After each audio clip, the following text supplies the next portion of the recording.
Hi friends, இந்த வீடியோவில் நாம் என்ன பார்க்க போகிறோம்னு பார்த்தீங்கன்னா மல்லி எப்படி கட்டுறதுன்றது தான் பார்க்க போகிறோம். நிறைய பேருக்கு பூ கட்ட தெரியாது. ஸோ இந்த மல்லிப்பூ நான் எப்படி கட்டுறேன்னு பார்த்து நீங்கள் பூ கட்ட தெரிஞ்சுக்கலாம். இந்த மாதிரி பெரிய பெரிய மொட்டு மல்லியாக வாங்கிட்டு வந்து நான் வச்சுருக்கேன்.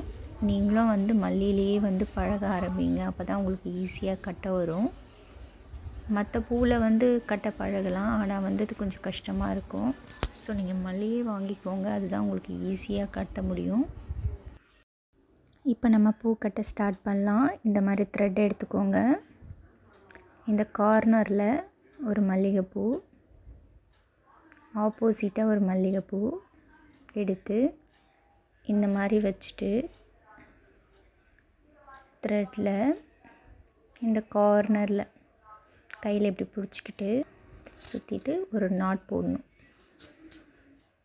அவ்வளோதான். எப்போவுமே ஃபஸ்ட்டு நாட்டுன்றதுனால நான் 2 சுத்தாக போட்டுக்கிறேன். உங்களுக்கு வேணால் ஒரே சுற்று கூட போட்டுக்கலாம். அப்படியே இதே மாதிரியே சேம் ஆப்போசிட்டாக பூ வச்சுட்டு அப்படியே லைனாக நம்ம நாட் போட்டுகிட்டே போகணும்.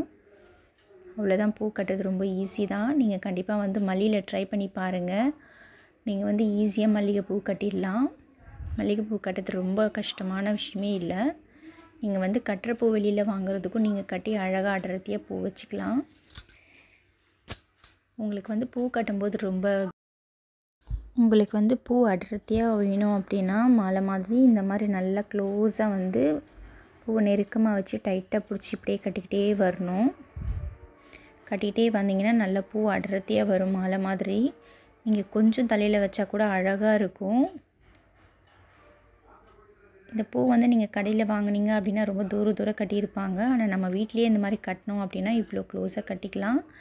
நமக்கு பிடிச்ச மாதிரி அழகாக அடர்த்தியாக இருக்கும். கண்டிப்பாக நீங்கள் வீட்டில் ட்ரை பண்ணி பாருங்கள். உங்களுக்கும் பூ ஈஸியாக கட்ட வரும். இந்த வீடியோ உங்களுக்கு பிடிச்சிருந்தால் லைக் பண்ணுங்கள், கமெண்ட் பண்ணுங்கள், சப்ஸ்கிரைப் பண்ணுங்கள். தேங்க்ஸ் ஃபார் வாட்சிங்.